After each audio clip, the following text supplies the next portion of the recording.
Okay အားလုံးပဲ Cinema 4D software lesson လေးတွေကိုလေ့လာရတာစိတ်ဝင်စားမှုရှိကြရလားမသိဘူးလေဒီနေ့ဗီဒီယိုလေးမှာတော့ Cinema 4D lesson ရဲ့၄ခုမြောက်အနေနဲ့ Object Manager အကြောင်းလေးကိုပြောပြပေးသွားချင်ပါတယ် Object Manager ဆိုတာလည်း Cinema 4D software မှာမဖြစ်မနေအရေးကြီးပါတယ်အလုံးအများဆုံးလုပ်ရတဲ့နေရာလို့လည်းပြောလို့ရပါတယ်ပေါ့နော်ဒီ Object Manager ရဲ့သဘောတရား Object Manager မှာဘာတွေလုပ်ရလဲ Object Manager ဆိုတာဘာလဲဆိုတဲ့ဟာနဲ့ပတ်သက်ပြီးတော့ဒီနေ့ဗီဒီယိုလေးမှာပြောပြသွားမှာဖြစ်ပါတယ်ဒီ Object Manager အကြောင်းကိုသဘောပေါက်နားလည်ပါတာ Cinema 4D software ကိုအသုံးပြုရတာပေါ့နော် modeling ပဲဖြစ်ဖြစ် animation လုပ်ရတာပဲဖြစ်ဖြစ်လွယ်ကူပါဖြစ်ပါတယ် Object Manager အကြောင်းကိုမသိထားဘူးဆိုတော့နောက်ပိုင်းလက်စင်တွေမှာပို့ပြီးတော့ခက်ခဲနိုင်မှာဖြစ်ပါတယ်အဲကြောင့်မလို့ Cinema 4D software ကိုလေ့လာခြင်းတဲ့သူတွေစတင်လေ့လာနေတဲ့သူတွေအနေနဲ့ဒီ Object Manager နဲ့ပတ်သက်တဲ့အကြောင်းအရာလေးတွေကိုအစဆုံးသိရဖို့အတွက်ကိုဒီဗီဒီယိုလေးကိုအဆုံးနဲ့အထိကြည့်ရှုပေးကြဖို့မေတ္တာရပ်ခံချင်ပါတယ် Okay အဲ့တော့ကျွန်တော်နဲ့အတူတူ Object Manager အကြောင်းကိုလေ့လာဖို့အတွက် Cinema 4D software တွေကိုဝင်ရောက်ကြရအောင်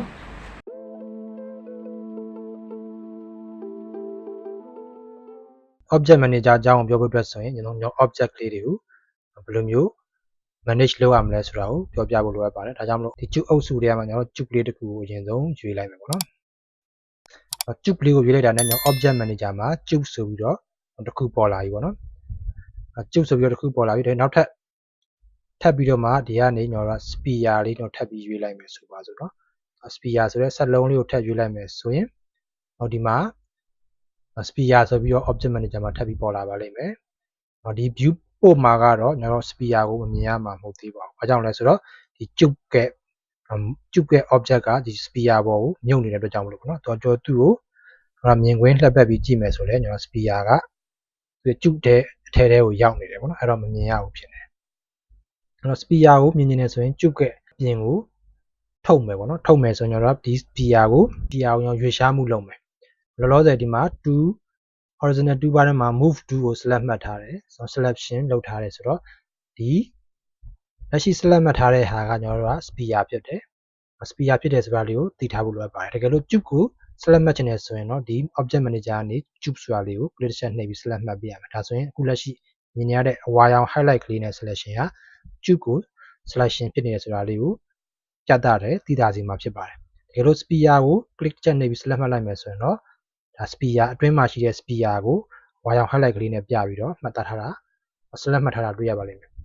အခုချိန်မှာကျွန်တော်တို့ကဒီ exist တွေကနေကင်ပြီးတော့လှုပ်ရှားမယ်ရွေ့ရှားမယ်ဆိုရင်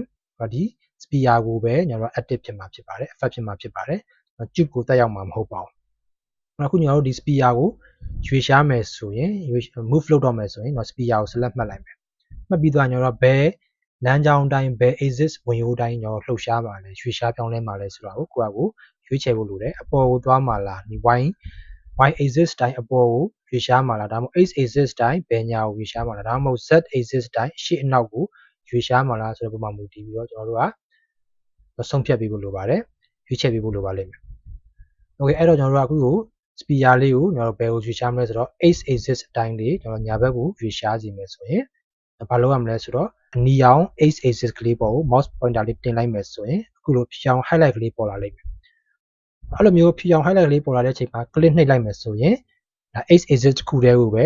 တက်ရောက်မှုရှိမယ်ဆိုတဲ့သဘောကိုရည်ညွှန်းပါတယ်အဲ့အချိန်မှာကျွန်တော် mouse ကို click နှိပ်ထားပြီးတော့မှ click ကိုမလွတ်ဘဲနဲ့ရွေ့ရှားမယ်ဆိုရင် x axis တိုင်းပဲsphere လေးကရွေ့ရှားလာတာကိုတွေ့ရပါလိမ့်မယ်เนาะဒါပဲညာဟိုဘက်ဘက်ကိုပဲသွားညာဘက်ကိုပဲလာပါเนาะစသဖြင့်ကိုလိုရွှေ့ရှားပေးလို့ရပါလိမ့်မယ် Okay အဲ့တော့ x axis တိုင်းကျွန်တော်ခုကိုရွေ့ရှားတယ်ပေါ့နော်ဒါလို့ကျွန်တော်တို့က y axis အတိုင်းလေးကျွန်တော်တို့ကအစိမ်းရောင်ပေါ်မှာ mouse pointer လေးတင်လိုက်မယ်ဆိုရင်အခုလိုဖြူရောင် highlight ကလေးဖြစ်သွားတဲ့အချိန်မှာဖိပြီးတော့ mouse ကိုလှုပ်ရှားမယ်ဆိုရင်သူက y axis ဖြစ်တဲ့အပေါ်အောက်ရွေ့ရှားမှုအတိုင်းပဲကျွန်တော်တို့ရွေ့ရှားမှာဖြစ်ပါတယ်အဲ့လိုပဲကျွန်တော်တို့က z axis ဖြစ်တဲ့အပြာရောင် axis ကလေးပေါ်မှာ mouse pointer လေးတင်လိုက်ပြီးတော့မှဖြူရောင် highlight ကလေးဖြစ်သွားတဲ့အချိန်မှာဖိပြီးတော့ဘယ်ညာလှုပ်ရှားမယ်ဆိုရင် mouse ကိုလှုပ်ရှားမယ်ဆိုရင်အခုလိုမျိုးဒါအရှေ့နဲ့အနောက်ပေါ့နော် z axis ကတော့အရှေ့နဲ့အနောက်ကိုကျွန်တော်ရွေ့ရှားစီမှာဖြစ်ပါတယ်ဒီသဘောတရားလေးကတော့ခုနဒါ move get သဘောတရားပဲဖြစ်ပါတယ်ပြီးသွားရင်နောက်ထပ် object manager မှာနောက်ထပ်ကျွန်တော်တစ်ခုထပ်ခေါ်ကြည့်အောင်မယ်ဥပမာအဖြစ်ပေါ့နော်ဒီကုန်းလေးကိုကျွန်တော်ခေါ်ကြည့်လိုက်မယ်ကုန်းလေးကိုခေါ်ကြည့်လိုက်ပြီးတော့သူ့ကိုကြာတော့ကျွန်တော်အပေါ် y axis တိုင်းအပေါ်ကိုတော့ရွေ့ရှားကြည့်မယ်ဆိုပါစို့เนาะဒါဆိုရင် အခုလိုမျိုးလေးကျွန်တော်ပြချလိုက်မယ်ဆိုရင်ဒီ object manager မှာလောလောဆယ် object ပေါင်း3ခုဖြစ်သွားပြီပေါ့နော်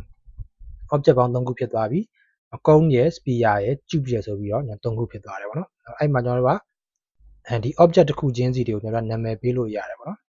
်နာမည်ပေးခြင်းနဲ့ဆိုရင်ထားလိုက်ပါတော့ဒီဆိုကြပါစို့ဒီကုန်းကိုကျွန်တော်တို့ကနာမည်ပေးခြင်းနဲ့ဆိုရင်ဒီကုန်းကို select မှတ်လိုက်ပါမှတ်ပြီးသွားရင်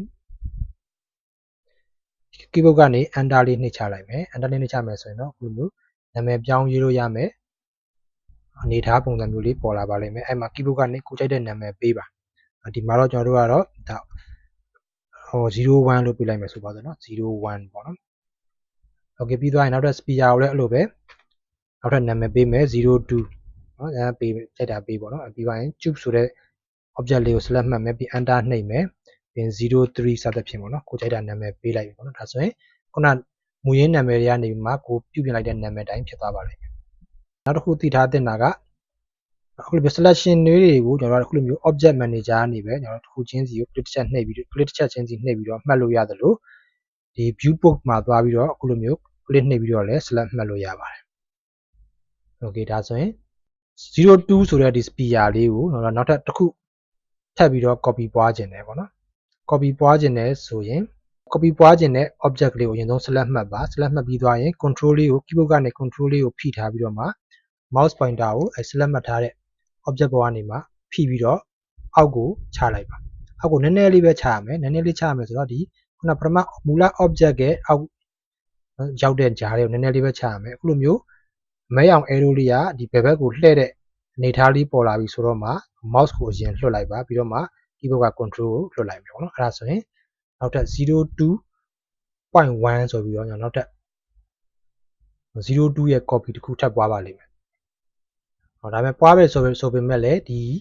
viewport မှာတော့တစ်ခုလေးလိုပဲမြင်နေရပါလိမ့်မယ်ဘာကြောင့်လဲဆိုတော့သူကတစ်ထပ်တည်းဖြစ်နေတဲ့အတွက်ကြောင့်မလို့သူကအမြင်ရဘူးပေါ့နော်အဲ့တော့သူ့ကိုတိတာအောင်မလုပ်မလဲဆိုတော့02 copy ပွားလိုက်တဲ့เนาะဒီ spear ကို copy ပွားလိုက်တဲ့ object လေးကိုเนาะဘယ်ဘက်ကိုရွှေ့မယ်ဒီဘယ်ဘက်ကိုရွှေ့မယ်ဆိုတော့ဒီ axis လေးကနေကင်ပြီးတော့ဘယ်ဘက်ကိုရွှေ့လာလိုက်မယ်ဆိုရင်ဒါဆိုနှစ်ခုဖြစ်သွားပြီပေါ့နော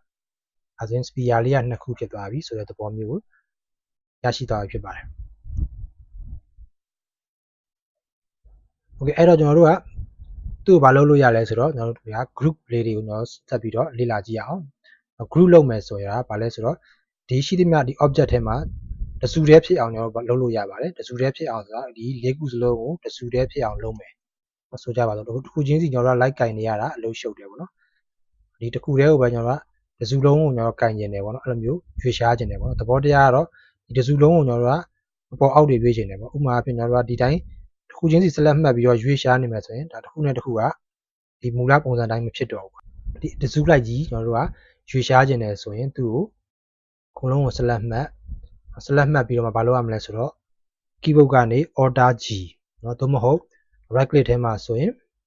group object ဆိုတာလေးရှိတယ်เนาะသွားရွေးလိုက်မယ်ပေါ့နော် shortcut ကတော့ order G ဆိုတာလေးကိုနှိပ်လိုက်မယ်ဆိုရင်ခုန object လေးတွေပျောက်ပြီးတော့ new ဆိုပြီးတော့ပေါ်လာပါလိမ့်မယ်ဘေးမှာကတော့ဘက်ဘေးမှာတော့အပေါင်းလက္ခဏာပုံစံလေးရှိတဲ့အတွက်ကြောင့်မို့ဒါလေးကိုနှိပ်လိုက်မယ်ဆိုရင်သူအောက်မှာခုနရှိပြီးသား object တွေပေါ်လာပါလိမ့်မယ်ဒါကတော့ဒီ new ဆိုတဲ့ object ထဲကိုခုန object ကလေးတွေကဝင်သွားခြင်းရောက်သွားခြင်းဖြစ်ပါတယ်ပေါ့နော်အဲ့တော့ဒါဆိုရင်ခုနလို object တစ်ခုချင်းစီပြန်ကန်နေတယ်ဆိုလဲ new အောက်မှာအခုလိုမျိုး လိုက်ပြီး select မှတ်ပြီးတော့ပြုပြင်ပြောင်းလဲလို့ရတယ်တကယ်လို့အကုန်လုံးကိုကျွန်တော်တို့က control လုပ်ချင်တယ်စုတစုတစည်းတည်းကန်နေတယ်ဆိုတော့ new ကို select မှတ်ကမယ် new ကို select မှတ်ပြီးတော့ကြိုက်တဲ့เนาะဒီရွှေ့မယ်ဆိုရင်အကုန်လုံးတစုလိုက်ကြီးကျွန်တော်တို့ကရွှေရှားပြောင်းလဲလို့ရပါလိမ့်မယ်โอเคဒါကတော့ကျွန်တော် new နဲ့ပတ်သက်တဲ့ဟာဖြစ်ပါတယ်ဆိုကြပါတော့ဒီ spear နှစ်ခုကိုကျွန်တော်တို့ကတက်ထားခြင်းတယ်ဒီကျုပ်နဲ့ကုန်းနဲ့ကိုပဲဒီ group new ထဲမှာထားခြင်းတယ်ဆိုလဲရပါတယ်အဲ့တော့ spear ဖြစ်တဲ့ဒီ 02.1 နဲ့02နှစ်ခုကိုကျွန်တော်တို့အပြင်ထုတ်လို့ရပါတယ်တစ်ခုချင်းစီ select မှတ်ပြီးတော့ထုတ်လဲရတယ်ပေါ့ select မှတ်ပြီးတော့ select မှတ်မယ်ပြီးအောက်ကိုဆွဲထုတ်လိုက်မယ်ဒါဆိုရင်သူကတက်စီဖြစ်သွားပြီပေါ့နော်ဒါဆိုရင်ဒါ new အောက်မှာကဘာပဲရှိလဲဆိုတော့ new အောက်မှာက01နဲ့3ပဲရှိပါတယ်ဆိုတော့01နဲ့3ဆိုတာဒီနှစ်ခုပေါ့နော်အဲ့တော့သူကတက်စီ spear နှစ်ခုကတော့တက်စီဖြစ်နေလိမ့်မယ်ဆိုတဲ့သဘောပေါ့နော်အဲ့သဘောမျိုးကိုတက်ရောက်ပါတယ်โอเคနောက်ထပ်သိမှတ်သားကြပါရှိသေးလဲဆိုတော့ parent လုပ်တဲ့ကိစ္စဖြစ်ပါတယ် parent ဆိုတာကတော့ခုန new သဘောတရားပါပဲ ညီသဘောတရားပါပဲဆိုတာတော့ဥမာအဖြစ်ပေါ့နော်ဒါလေးကိုကျွန်တော်ပြဖြတ်လိုက်ပါမယ်ကျုပ်တစ်ခုကိုခေါ်လိုက်မယ်ပြီးသွားရင်ခုနလိုပဲကျွန်တော်တို့spear လေးကိုခေါ်လိုက်မယ်ဆိုပါတော့နော် spear လေးကိုသူ့အပေါ်မှာတင်လိုက်မယ်ပေါ့နော်အဲ့တော့ parenting လုပ်ခြင်းဆိုတာကတော့ဗာလဲဆိုတော့ဒီကျုပ်ကလေးကရွေးရှားပြောင်းလဲတဲ့အတိုင်းကိုကျွန်တော်တို့ကဒီ spear လေးကလိုက်ပြီးတော့လိုက်ပါစေခြင်းတယ်ဒါပေမဲ့ spear ရွေးရှားမယ်ဆိုရင်တော့ကျုပ်ကလိုက်ပါကြမလို့ဘူးအဲ့လိုပုံစံမျိုးကိုဆိုလိုခြင်းဖြစ်ပါတယ်ခုန group နဲ့မတူပေါ့နော် group ကတော့ဘယ်လိုပဲဖြစ်ဖြစ်တစုတူဝေးနဲ့လိုက်ပါတာအခုကတော့ parenting ကကြတော့သူကဥဆောင်သူနဲ့နောက်လိုက်သူဆိုတဲ့ပုံမျိုးတက်ရောက်ပါတယ်အဲ့တော့မျိုးလုပ်မယ်ဆိုရင်ကျုပ်ကိုကျွန်တော်တို့က parenting လုပ်မယ်နော်ကျုပ်ကလှုပ်ရှားသမျှနောက်က spear ကလိုက်ပါနေရမယ်အဲ့လိုသဘောမျိုးလုပ်ဖို့ဆိုရင် spear ဆိုတဲ့ဟာလေးကို select မှတ်မယ် select မှတ်ပြီးတော့ကျုပ်ဆိုတဲ့ဒီကျုပ်ဆိုတဲ့ object ပေါ်လေးကို mouse pointer လေးကိုတင်လိုက်မယ်အဲ့လိုမျိုးမြားလေးက down arrow ပုံစံလေးပြနေတဲ့အချိန်မှာ mouse click လေးကိုလွှတ်လိုက်မယ်ဒါဆိုရင်အခုလိုမျိုးအဆင့်လိုက်ကလေးဖြစ်သွားလိမ့်မယ်ပေါ့နော်ဒါဆိုရင်တကယ်တော့ကြတော့ကျုပ်က parent ဖြစ်သွားပြီမိဘသဘောမျိုးပေါ့နော်အောက်က spear ကကြတော့သားသမီးလိုဟာမျိုးဖြစ်သွားတယ်တော့ဟိုကအုတ်ထိန်သူအောက်ကတော့ဒါအုတ်ထိန်သူအောက်ကသားသမီးတွေပေါ့နော်အဲ့တော့အုတ်ထိန်သူဆိုတဲ့သဘောတရားအတိုင်း parenting ရဲ့သဘောတရားအတိုင်းပေါ့နော်ဒီ tube ကို select မှတ်ပြီးတော့လှုပ်ရှားမယ်ဆိုရင်သူ့ရဲ့အောက်မှာရှိတဲ့ spear ကလိုက်နာရတယ်။ဘာကြောင့်လဲဆိုတော့သူက tube က parent ဖြစ်နေတဲ့အတွက်ကြောင့်မလို့ပေါ့နော်သူကမိဘအုတ်ထိန်သူသဘောမျိုးဖြစ်နေတဲ့အတွက်ကြောင့်မလို့ tube ကို select မှတ်ပြီးတော့ဒီ move tool တွေကိုရွေးရှားမယ်ဆိုရင်အကုန်လုံးသူအောက်မှာရှိနေတဲ့ဒါ spear တစ်ခုတည်းရှိလို့ပေါ့တကယ်တော့တခြားသော object တွေရှိမယ်ဆိုရင်လည်းအဲ့လိုပဲနော်ဒါလိုက်နာမယ်တခြားသော object ဆိုမယ်ဆိုရင်ဥပမာပြန်ကုန်းပေါ့နော်ကုန်းကိုလည်းအဲ့လိုမျိုးပဲကုန်းကိုလည်းအဲ့လိုပဲကျုပ်အောက်ကိုကျွန်တော်ထည့်လိုက်မယ်ဆိုရင်ဒါကျုပ်ရဲ့အောက်မှာကုန်းကော spear ရောရှိမယ်ဒါတော့ကျုပ်ကနေကင်ပြီးတော့လှုပ်ရှားမယ်ဆိုရင်သူ့အောက်မှာရှိတဲ့နှစ်ခုစလုံးကလိုက်ပါရတယ်ပေါ့နော်ဒါပေမဲ့ကျွန်တော်တို့ခုနသူ့အောက်မှာရှိတဲ့ spear ကိုကင်ပြီးတော့လှုပ်ရှားမယ်ဆိုတော့လေလှုပ်ရှားမယ်ဆိုရင်ခုန parent ဖြစ်တဲ့ကျုပ်ကလိုက်ပါစရာမလိုဘူးပေါ့နော်အဲ့ဒီပုံမျိုးတော့ရှိပါတယ်ဒီကုန်းဆိုတဲ့ object လေးက spear ရဲ့အောက်မှာထပ်ပြီးတော့ရှိကျင်နေရဆိုလည်းရပါတယ်နောက်တစ်ဆင့် parent ပေါ့နော်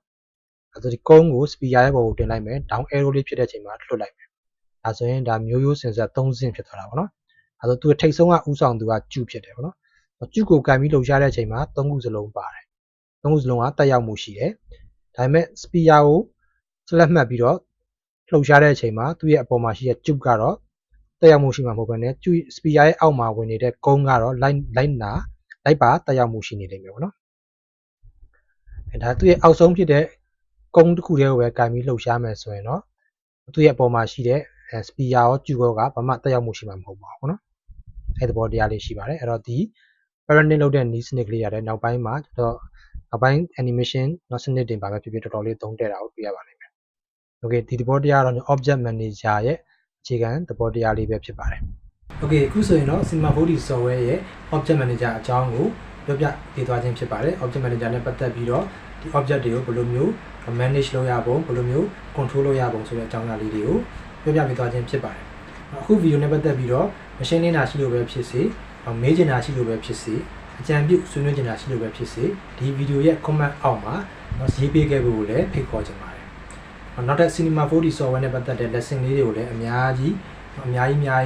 ထပ်ပြီးတော့တင်ပေးသွားမှာဖြစ်တဲ့အတွက်ကြောင့်မလို့ Cinema 4D software ကိုလေ့လာချင်တဲ့သူတွေအနေနဲ့ကျွန်တော်ရဲ့ Gambi Studio မြန်မာ YouTube channel လေးကို subscribe လုပ်ရသေးဘူးဆိုရင်တော့ subscribe လုပ်ထားပေးဖို့ကိုလည်းဖိတ်ခေါ်ချင်ပါတယ် okay အဲ့တော့ဒီနေ့ video လေးကိုဒီလောက်နဲ့ပဲဆုံးသက်လိုက်ပါမယ်နောက် video တွေကြရင်တော့ထပ်မံပြီးတော့ဆုံတွေ့ကြမယ်နော်